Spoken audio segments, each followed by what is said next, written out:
ಇನ್ನು ಮೋದಿಯವರ ವಿದೇಶ ಪ್ರವಾಸವನ್ನ ಲೇವಡಿ ಮಾಡಿರುವ ಕಾಂಗ್ರೆಸ್ ನಾಯಕರ ವಿರುದ್ಧ ಬಿಜೆಪಿ ಮುಖಂಡ ಹಾಗೂ ಮಾಜಿ ಶಾಸಕ ರಾಜ್ಕುಮಾರ್ ಪಾಟೀಲ್ ತೇಲ್ಕೂರ್ ಅವರು ಆಕ್ರೋಶವನ್ನ ವ್ಯಕ್ತಪಡಿಸಿದ್ದಾರೆ. ನಗರದ ಪತ್ರಿಕಾ ಭವನದಲ್ಲಿ ನಡೆದ ಸುದ್ದಿಗೋಷ್ಠಿಯಲ್ಲಿ ಮಾತನಾಡಿದ ಅವರು, ಮೋದಿಯವರು ಸುಮಾರು 5 ದೇಶಗಳನ್ನು ಸುತ್ತಾಡಿಕೊಂಡು ಬಂದಿದ್ದಾರೆ. ಇಲ್ಲಿ ಕಾಂಗ್ರೆಸ್ನವರು ಮೋದಿ ಅವರು ನಮ್ಮ ದೇಶದ ಪ್ರಸಿದ್ಧ ಚಾಕ್ಲೇಟ್ ಇಟಲಿ ಪ್ರಧಾನಮಂತ್ರಿಗೆ ನೀಡಿರುವುದನ್ನು ಲೇವಡಿ ಮಾಡುತ್ತಿರುವುದು ಎಷ್ಟು ಸರಿ? ಹಿಂದೆ ಜವಾಹರ್ಲಾಲ್ ನೆಹರು ಅವರು ಏನು ಮಾಡಿದ್ರು ಎನ್ನುವುದರ ಬಗ್ಗೆ ಕಾಂಗ್ರೆಸ್ಸಿಗರು ಅರ್ಥ ಮಾಡಿಕೊಳ್ಳಬೇಕು ಎಂದು ತಿಳಿಸಿದ್ದಾರೆ.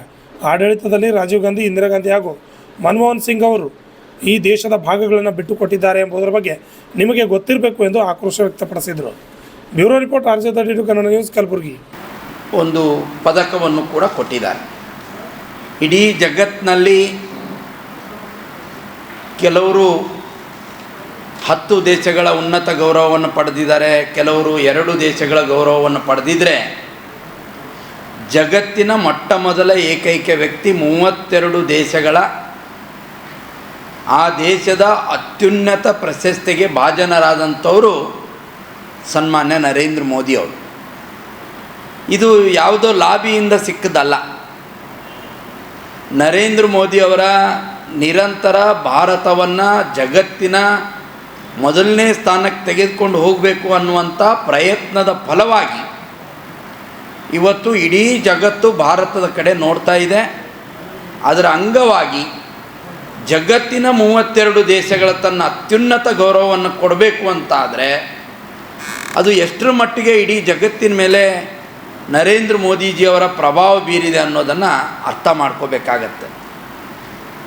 ಆದರೆ ಯಾವಾಗಲೂ ಕೂಡ ಚಸ್ಮಾ ಹಾಕ್ಕೊಂಡೇ ನೋಡುವಂಥ ಕಾಂಗ್ರೆಸ್ಸಿನ ನಾಯಕರು, ವಿಶೇಷವಾಗಿ ರಾಹುಲ್ ಗಾಂಧಿ, ಕಲಬುರಗಿಯಲ್ಲಿ ಪ್ರಿಯಾಂಕಾ ಖರ್ಗೆ, ಇವರು ಭಾರತ ದೇಶದ ಪ್ರಧಾನಮಂತ್ರಿಯ ವಿದೇಶ ಯಾತ್ರೆಯನ್ನು ಅಣುಕ ಮಾಡುವಂಥದ್ದಕ್ಕೆ ಮೀಸಲಿಡ್ತಾರಲ್ಲ, ಇವರಿಗೆ ಯಾವ ನೈತಿಕತೆ ಇದೆ? ಪ್ರಿಯಾಂಕಾ ಖರ್ಗೆ ಅವರೇ, ಮೋದಿಯವರು ಭಾರತ ದೇಶದಲ್ಲಿ ಉತ್ಪಾದನೆ ಆಗುವಂಥ ಒಂದು ಚಾಕ್ಲೇಟನ್ನು ಇಟ್ಲಿ ದೇಶದ ಪ್ರಧಾನಮಂತ್ರಿಗೆ ಅದನ್ನು ಗಿಫ್ಟ್ ಕೊಟ್ಟಿದ್ದಾರೆ ಅಂತ ಹೇಳಿದರೆ ಲೇವಡಿ ಮಾಡ್ತೀರಿ? ನಿಮ್ಮ ಆಡಳಿತದಲ್ಲಿ ನೆಹರು, ಇಂದಿರಾ ಗಾಂಧಿ, ರಾಜೀವ್ ಗಾಂಧಿ ಮತ್ತು ಮನಮೋಹನ್ ಸಿಂಗ್ ಅವರು ಈ ದೇಶದ ಭೂಭಾಗಗಳನ್ನು ಕೊಟ್ಟರಲ್ಲ. ಪಂಡಿತ್ ನೆಹರು ಅವರು ಜಮ್ಮು ಕಾಶ್ಮೀರದ POKಯನ್ನು ಬಿಟ್ಕೊಟ್ರು. ಚೀನಾಕ್ಕೆ ಅತ್ಯಂತ ದೊಡ್ಡ ಸ್ಥಳವನ್ನು ಬಿಟ್ಕೊಟ್ರು. ಇಂದಿರಾ ಗಾಂಧಿ ಇವತ್ತು ಶ್ರೀಲಂಕಾದ ಹತ್ತಿರ ಇರುವಂಥ ಒಂದು ನಡುಗಡ್ಡೆಯನ್ನು ಬಿಟ್ಕೊಟ್ರು. ಇವತ್ತಿಗೂ ಕೂಡ ಭಾರತದ ಮೀನುಗಾರರು ಅಲ್ಲಿ ಹೋದರೆ ಅವರ ಜೀವಕ್ಕೆ ಭಯ ಇದೆ. ಭಾರತಕ್ಕೆ ಯಾವುದು ಕುತಂತ್ರ ಮತ್ತು ಭಾರತದ ವಿರೋಧ ಇದೆಯೋ ಅಂಥ ಎಲ್ಲ ಪ್ರದೇಶಗಳನ್ನು ನೀವು ಬೇರೆ ದೇಶಕ್ಕೆ ಬಿಟ್ಕೊಟ್ರಿ ನಿಮ್ಮ ಪ್ರಧಾನಮಂತ್ರಿಗಳು. ಅದು ದೊಡ್ಡ ಗಿಫ್ಟಾ ನಿಮ್ಗಾಗಿದ್ರೆ? ಪ್ರಿಯಾಂಕಾ ಖರ್ಗೆ ಅವರೇ, ನೀವು ಉತ್ತರಿಸ್ಬೇಕು ಜನರಿಗೆ. ಮೆಲೋಡಿ ಚಾಕ್ಲೇಟ್ ಕೊಡೋದು ಅಂತ ಹೇಳಿದರೆ, ಮೆಲೋಡಿ ಚಾಕ್ಲೇಟ್ ಅದು ನಮ್ಮ ದೇಶದಲ್ಲಿ ಉತ್ಪಾದನೆ ಆಗಿರೋದು. ನಮ್ಮ ದೇಶದಲ್ಲಿರುವಂಥ ಎಲ್ಲ ಅತ್ಯುತ್ತಮವಾದ ಪ್ರಾಡಕ್ಟ್ಗಳನ್ನು ಇತರ ದೇಶಕ್ಕೆ ಹೋದಾಗ ಅಲ್ಲಿಯ ದೇಶದ ಮುಖ್ಯಸ್ಥರಿಗೆ ಕೊಡೋದು ಒಂದು ವಾಡಿಕೆ. ರೇಷ್ಮೆ ಸೀರೆಯನ್ನು ಕೊಂಡೊಯ್ದಿದ್ದಾರೆ. ಅಸ್ಸಾಂನ ಗುಡ್ಡಗಾಡು ಜನರ ಕಸೂತಿಯ ಕಾರ್ಯದ ಒಂದು ಶಾಲನ್ನು ಕೂಡ ಒಯ್ದಿದ್ದಾರೆ. ಈ ದೇಶದ ಆರಾಧ್ಯ ದೈವ ಭಗವದ್ಗೀತೆಯನ್ನು ಕೂಡ ತೆಗೆದುಕೊಂಡು ಹೋಗಿದ್ದಾರೆ. ನಿಮಗದು ಯಾವುದೂ ಕಣ್ಣಿಗೆ ಕಾಣೋದಿಲ್ಲ. ಆದರೆ ನರೇಂದ್ರ ಮೋದಿ ಅವರು ಕೊಟ್ಟಿರೋ ಮೆಲೋಡಿ ಚಾಕ್ಲೇಟ್ ಬಗ್ಗೆ ಟಿಂಗಲ್ ಉಡಾಸಿ ಮಾತಾಡ್ತೀರಿ ಈ ದೇಶದ ಪ್ರಧಾನಮಂತ್ರಿ ಬಗ್ಗೆ. ಅಂದರೆ ನಿಮಗೆ ಈ ದೇಶದ ಪ್ರಧಾನಮಂತ್ರಿ ಬಗ್ಗೆ ಆಗಲಿ ಈ ದೇಶದ ಬಗ್ಗೆ ಆಗಲಿ ನಿಮಗೆ ಗೌರವ ಇಲ್ಲ ಅನ್ನುವಂಥದ್ದನ್ನು ನಾನು ಹೇಳೋದಕ್ಕೆ ಇಚ್ಛೆಪಡ್ತೀನಿ. 5 ದಿನದಲ್ಲಿ ಪ್ರಧಾನಮಂತ್ರಿ ಮಾಡಿದ್ದೇನು? ಅವರು ಮೊದಲು ಹೋಗಿದ್ದು ಎಲ್ಲಿಗೆ? UAE ಮಾಡಿಕೊಂಡಿರುವಂಥ ಒಪ್ಪಂದ ಎಂಥದ್ದು? 30 ಮಿಲಿಯನ್ ಬ್ಯಾರಲ್ ಅಂದರೆ 3 ಕೋಟಿ ಬ್ಯಾರಲ್ ಕಚ್ಚಾ ತೈಲವನ್ನು ಭಾರತದಲ್ಲಿ ಸಂಸ್ಕರಣೆ ಮಾಡಲಿಕ್ಕೆ UAE ದೇಶವನ್ನು ಒಪ್ಪಿಸ್ತಾರೆ. ಯುದ್ಧದ ಸಂದರ್ಭದಲ್ಲಿ, ತುರ್ತು ಸಂದರ್ಭದಲ್ಲಿ ಆ ಇಂಧನವನ್ನು ಭಾರತ ಬಳಸ್ಕೊಳ್ಬೋದು. ನೋಡಿ ಎಂಥ ದೊಡ್ಡ ಒಂದು ಮೈಲುಗಲ್ಲಾದಂಥ ಒಂದು ತೈಲದ ಅಭಾವವನ್ನು ಪರಿಹರಿಸುವಂಥ ಕಾರ್ಯಕ್ಕೆ ಅವರು ಸಹಿ ಹಾಕ್ತಾರೆ. ಅಷ್ಟೇ ಅಲ್ಲ, $5 ಬಿಲಿಯನ್ ಹಣ UAE ಭಾರತದಲ್ಲಿ ಇನ್ಫ್ರಾಸ್ಟ್ರಕ್ಚರ್ ಡೆವಲಪ್ಮೆಂಟ್ಗೆ ವಿನಿಯೋಗ ಮಾಡ್ತೀವಿ ಅನ್ನುವಂಥ. ಅಲ್ಲಿಂದ ಹೋಗಿದ್ದವರು ಎಲ್ಲಿಗೆ? ನೆದರ್ಲ್ಯಾಂಡಿಗೆ ಹೋದರು. ನೆದರ್ಲ್ಯಾಂಡ್ನಲ್ಲಿ ಏನಾಯಿತು ಒಪ್ಪಂದ? ಇಡೀ ಜಗತ್ತಿಗೆ ಚಿಪ್ಪುಗಳನ್ನು ಸಪ್ಲೈ ಮಾಡುವಂಥ ಏಕೈಕ ದೇಶ ತೈವಾನ್. ಆದರೆ AMSL ಅನ್ನುವಂಥ ಕಂಪನಿಯ ಮುಖಾಂತರ ಭಾರತದಲ್ಲಿ ಚಿಪ್ಪುಗಳ ತಯಾರಿಕೆಗೆ ನೆದರ್ಲ್ಯಾಂಡ್ ಭಾರತದಲ್ಲಿ $11 ಬಿಲಿಯನ್ ಭಾರತದಲ್ಲಿ ವಿನಿಯೋಗ ಮಾಡಿ ಭಾರತದಲ್ಲೇ ಚಿಪ್ಪುಗಳನ್ನು ತಯಾರು ಮಾಡಲಿಕ್ಕೆ, ಸೆಮಿಕಂಡಕ್ಟರ್ಗಳನ್ನು ತಯಾರು ಮಾಡಲಿಕ್ಕೆ ಹಣವನ್ನು ಹೂಡ್ತೀವಿ ಅಂತ ಹೇಳಿದರು. ಇದರಿಂದ ಭಾರತದ ಆರ್ಥಿಕ ಪರಿಸ್ಥಿತಿಯೂ ಸುಧಾರಣೆ ಆಗುತ್ತೆ, ವಿದೇಶಿ ವಿನಿಮಯ ಭಾರತದಲ್ಲಿ ಹರಿದು ಬರುತ್ತೆ, ಉದ್ಯೋಗ ಅವಕಾಶಗಳು ವಿಪುಲವಾಗುತ್ತವೆ, ಭಾರತದ ಆರ್ಥಿಕ ಸದೃಢತೆ ಆಗಲಿಕ್ಕೆ ಸಾಧ್ಯ ಇದೆ. ಅದಾದಮೇಲೆ ಭಾರತದ ಪ್ರಧಾನಮಂತ್ರಿಗಳು ಹೋಗಿದ್ದು ಎಲ್ಲಿಗೆ? ಸ್ವೀಡನ್ನಿಗೆ ಹೋದರು. ಸ್ವೀಡನ್ನಿಗೆ ಸುಮ್ಮನೆ ಹೋಗಲಿಲ್ಲ ಎಂಜಾಯ್ ಮಾಡೋಕ್ಕೆ. ಸ್ವೀಡನ್ನಿನ ಜೊತೆಗೆ ಸ್ಟ್ರಾಟಜಿಕ್ ಪಾರ್ಟ್ನರ್ಶಿಪ್ಗೆ ಸಹಿ ಹಾಕಿದ್ರು. ಅದರ ಮುಖಾಂತರ 6G, ಈಗೇನು ನಾವು 5G 4G ಅಂತೇನು ಹೇಳ್ತೀವಲ್ಲ, 6G 6ನೇ ತಲೆಮಾರಿನ ತಂತ್ರಜ್ಞಾನದ ವರ್ಗಾವಣೆಗೆ ಒಪ್ಪಂದವನ್ನು ಮಾಡ್ಕೊಳ್ತಾರೆ. ಆ ಮುಖಾಂತರ ಇಡೀ ಜಗತ್ತಿನಲ್ಲಿ ತಂತ್ರಜ್ಞಾನದ ಮುಂಚೂಣಿಯಲ್ಲಿ ನಿಲ್ಲಕ್ಕೆ ಭಾರತ ತುದಿಗಾಲ ಮೇಲೆ ನಿಲ್ಲುತ್ತೆ. ಆ ಒಪ್ಪಂದಕ್ಕೆ ನರೇಂದ್ರ ಮೋದಿ ಅವರು ಸಹಿಯನ್ನು ಹಾಕ್ತಾರೆ.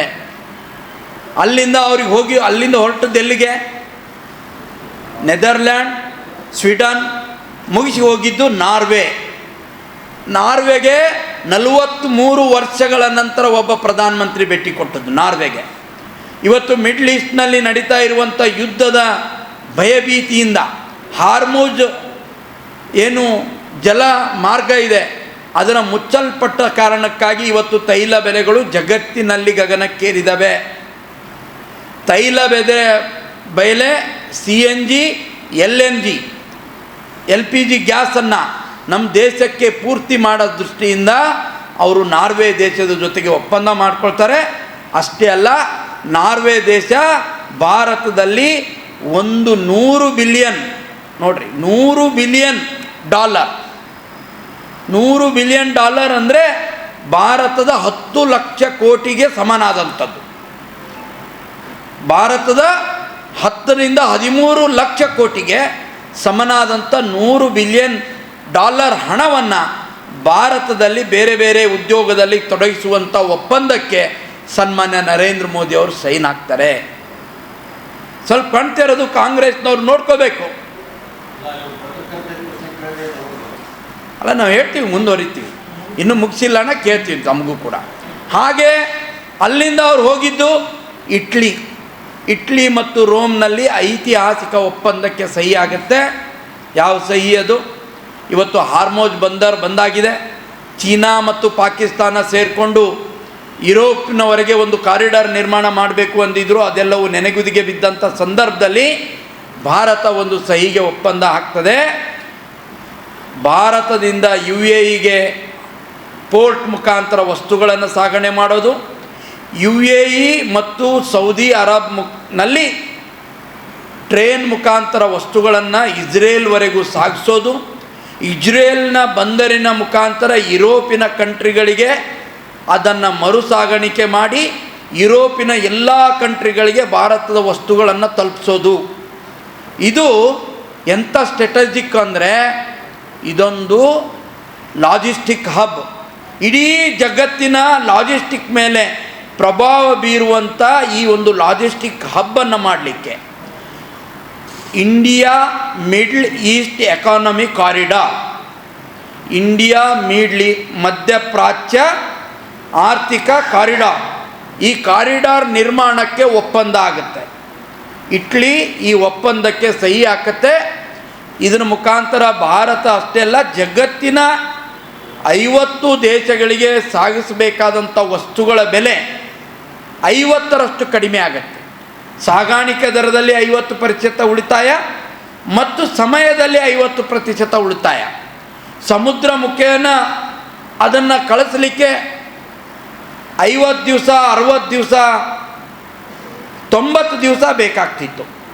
ಆ ಸಮಯವನ್ನು ಈಗ 30 ದಿನಗಳ ಒಳಗೆ ಆ ವಸ್ತುಗಳನ್ನು ಮುಟ್ಟಿಸಲಿಕ್ಕೆ ಸಾಧ್ಯ ಇದೆ. ಸಮಯದ ಉಳಿತಾಯ ಆಯಿತು, ಹಣದ ಉಳಿತಾಯ. ಎಷ್ಟು ದೊಡ್ಡ ಸ್ಟ್ರಾಟಜಿಕ್ ಪಾರ್ಟ್ನರ್ಶಿಪ್ಗೆ ಸಹಿ ಹಾಕಿದ್ದಾರೆ. ನರೇಂದ್ರ ಮೋದಿ ಅವರು ಒಬ್ಬ ಕರ್ಮಯೋಗಿ. 5 ದೇಶಗಳಿಂದ ಮರಳಿ ಬಂದ ಮೇಲೆ ಅವರು ಮಲಗಲಿಲ್ಲ, ವಿಶ್ರಾಂತಿ ತಗೊಳ್ಳಿಲ್ಲ. ಮರಳಿ ಮತ್ತೆ ಅವರು ತಮ್ಮ ಮಂತ್ರಿ ಮಂಡಲದ ಸಭೆಯನ್ನು ತಗೊಂಡು ಈ ದೇಶದ ಆಗು ಹೋಗುಗಳ ಬಗ್ಗೆ ಚರ್ಚೆ ಮಾಡ್ತಾರೆ. ಅದನ್ನು ಅರ್ಥ ಮಾಡಿಕೊಳ್ಳದೆ ಇರುವಂಥ ಪ್ರಿಯಾಂಕಾ ಖರ್ಗೆ, ರಾಹುಲ್ ಗಾಂಧಿ ಅಂಥವರು ಇವತ್ತು ಪ್ರಧಾನಮಂತ್ರಿಯವರ ವಿದೇಶ ಪ್ರವಾಸದ ಬಗ್ಗೆ ಅಪಹಾಸ್ಯದ ಮಾತುಗಳನ್ನು ಆಡ್ತಾ ಇದ್ದಾರಲ್ಲ. ಈ ದೇಶದ ಜನತೆ 140 ಕೋಟಿ ಜನ ನಿಮ್ಮನ್ನು ಕ್ಷಮಿಸೋದಿಲ್ಲ ಅನ್ನುವಂಥದ್ದು ಭಾರತೀಯ ಜನತಾ ಪಾರ್ಟಿ ಮಾಧ್ಯಮದ ಮುಖಾಂತರ ನಿಮ್ಮನ್ನು ಎಚ್ಚರಿಸಲಿಕ್ಕೆ ಬಯಸ್ತದೆ.